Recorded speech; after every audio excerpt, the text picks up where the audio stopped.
All right, everyone, things are moving fast in Korea, which is exactly what I said would happen. Of course, you have the cancellation of the summit, and I come out and say the summit's probably still going to go on. This is Trump's way of deflecting from a situation in which he's being led into a trap. The North Koreans are basically testing him.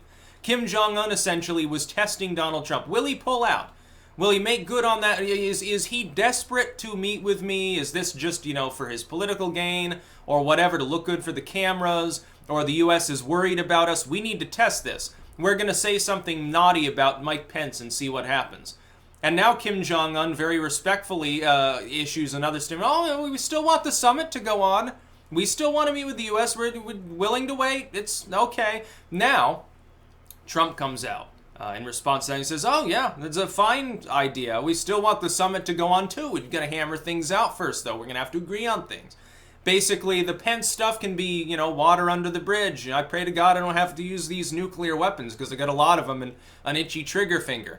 Kim Jong-un then goes to the border with South Korea to meet with the South Korean president again. Well, that's unprecedented. They just got done meeting, a month ago or something, and now they're sitting there embracing again for the cameras and talking about how much they love each other. And it looks a little bit like that scene from Doctor Strangelove. You can't fight in the war room, basically. Alexa, you're just such a wonderful guy. Could you turn the music down? That's basically what it looks like. It's very, very funny. Here's the thing, though. Kim Jong-un is internally being pressured to attend a summit. Therefore, he wants the summit to go on. This is a symbol. The fact that he's apparently worried enough to go meet with the South Korean president again, to me, signals North Korea is actually worried. I don't know, maybe it's something Pompeo said, maybe it's something that Jinping said, maybe it's some intel they have on U.S. troop movements. Something has them deeply alarmed, and it certainly involves the U.S. and therefore certainly involves Donald Trump and his actions and his statements. They're actually legit worried, to the point where they're desperate, I think, for the summit to occur. Now, they know that there's a limited amount of time before they can do that. What I think has happened is that when Pompeo was there, he was playing crisis resolver and said basically something to the effect to China.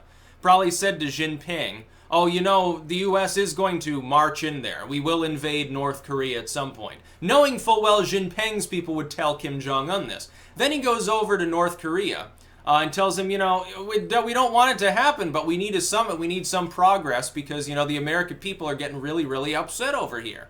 It's as simple as that. You set up a situation. By the way, some people are saying, Trump is getting it wrong because, look, the North and South Koreans are meeting and he's not there. He's forfeiting the U.S. lead role. The U.S. never had a lead role, except deflecting China. South and North Korea, ultimately, if the Korean peninsula reunifies, who are the main people? Who are actually reunifying? The Korean people, North and South Korea at the moment. They would just become Korea.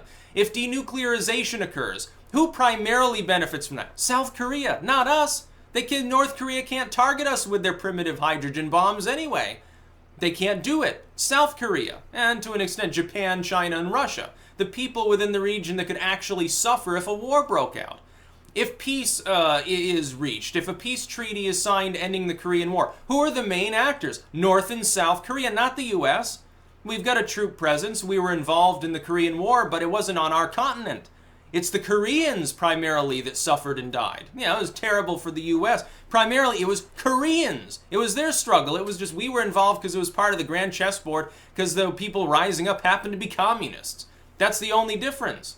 And then the Chinese got involved on behalf of them and, rushed our troops as soon as they got near the Chinese border, and it became a problem, and, tens of thousands of them froze to death.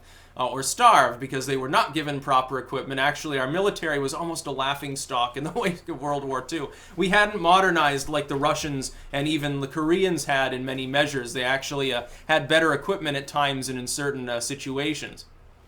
Like tank-wise, they were doing pretty well. I think that we were still fielding Sherman tanks at the time, and they were primarily using newer models. And, a Sherman tank fires on an arc, sort of like lobs its projectile like a grenade. And it's prone to certain problems. It's light and speedy, but has problems. Not the best tank ever made. I bet they wish they had a couple of M1 Abrams at the time. No, North and South Korea have held their own, basically a snap summit at the border. And done the chummy thing, I love you so much, you're my brother. as long as they're getting along, the U.S. is not going to have a war with North Korea. You do realize this, right? When people are saying, oh, World War III is back on. Kim and his South Korean counterpart, President Moon, are having a great time yucking it up at the border and planting trees. Does that seem like a situation in which you end up with a hot shooting war? No. No, you probably don't. Trump is not trying to start a war. He's trying to prevent one. And he's probably the only one that can do it. If Trump, you should be rooting for him, because if he fails, there will eventually be a nuclear war on the Korean Peninsula. He's the only person with the skill set involved, and he's been warning. He was warning about Korea getting nuclear weapons years before they did. He's like, well, you know, Clinton is making a mistake. Oh, Bush is making mistakes. They get an atom bomb. He's like, Obama's making mistakes. They test more and more. Finally, in the lead up, now they have a hydrogen bomb. Here comes Trump. Hopefully he can salvage the situation. And I see so many people, they're like, in one breath, they're like, oh, Trump shouldn't be involved in the Korean Peninsula because he'll make matters worse. He'll start a war. He probably wants a war. Then, when he withdraws from a summit, or where it looks like he's going to let the South Koreans do good cop for a while, oh, Trump's taking a hands-off approach. He's lessening the U.S. supremacy. The U.S. must be world police. We've got liberals right now. The same people during the Iraq era saying, we can't be world police. Don't do it, it's wrong. All of a sudden now they love world policing, you know, because if Trump wants to take on a less interventionist role in some foreign conflict, they want to be able to criticize him. They can only do that by proclaiming the U.S. needs to be intrinsically involved in every fucking situation in the world. And it's totally moronic. You know, if these people had their way, there'd probably be a lot more wars. Because these people are like maybe an Obama or a Bush. They don't understand foreign policy because they don't understand foreign cultures. Trump's done business in many of these countries. I mean, he's probably, as far as I know, he's probably got a property in South Korea or something. He probably does. Probably owns a bank or an apartment building there. Maybe a golf course in Seoul.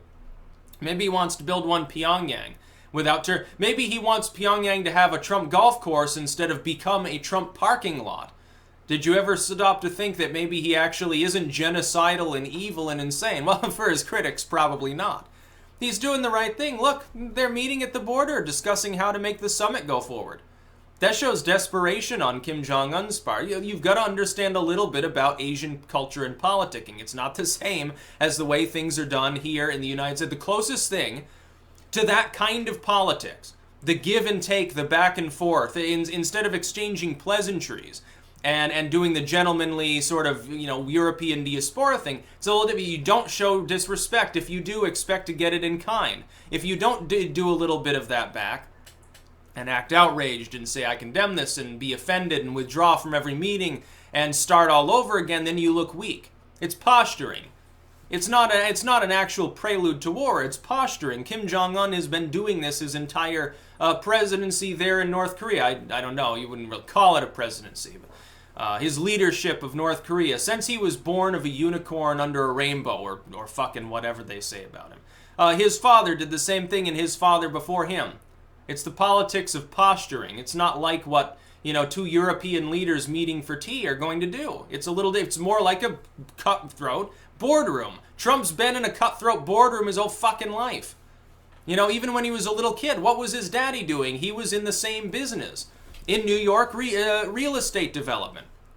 And Donald Trump learned the ropes, and he took that and he made it into something 1,000 times more powerful than his dad ever made.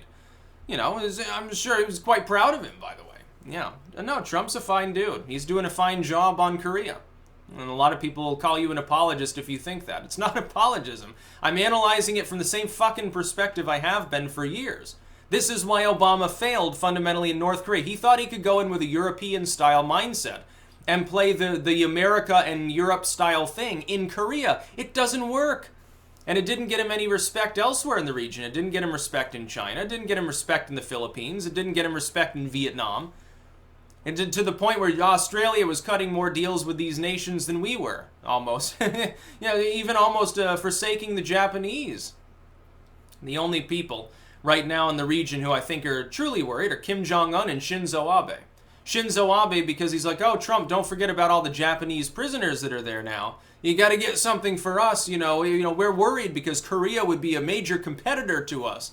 They would have the minerals and they would have the tech to extract them cheaply, which means that our current monopoly on that, as far as the western sphere of the world goes, once the embargoes end, if there's Korean reunification or a peace treaty or something, that could really harm our economy.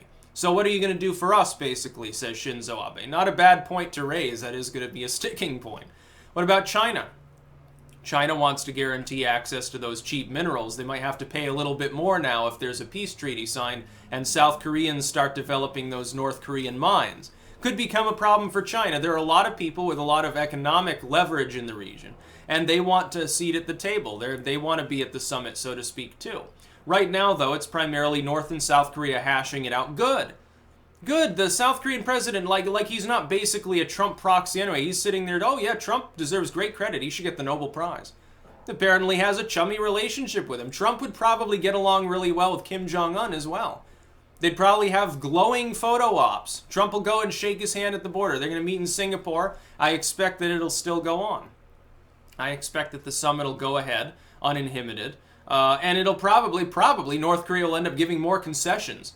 Oh, we're sorry about the Pence thing. Okay, we'll release, these Japanese hostages or something. That could end up happening before the meeting is scheduled to take place. And if it gets bumped back, we're not going to meet in June, we're going to meet in August. It's like, who cares? It doesn't matter.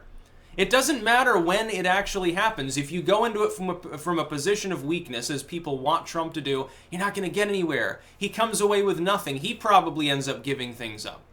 And he'll read the art of the deal. He's already talked about it. It's required that you be willing to walk away from any negotiation. If you can't walk away from it, you'll never get anything accomplished.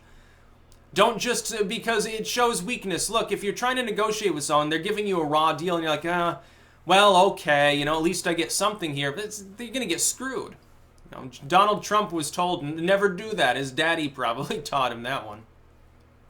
Yeah, so I think that he'll get something good accomplished there. It may not lead to lasting peace in Korea. It may not lead to denuclearization. That's a far cry from just having people meeting at the border and having a summit. But something has already been accomplished. The North and South Korean leadership for the first time meeting and crossing into one another's territory. It's symbolic, of course. No one's actually going to, try to drag them away like they might try to do with the little people when they're meeting their families. It's actually happened several times. That's not going to happen. It is symbolic, but that symbol is powerful. People who are confused by Trump's actions need to realize he is the deal maker, negotiator in chief. He's going to govern that way in his foreign policy. That's about all. Peace out.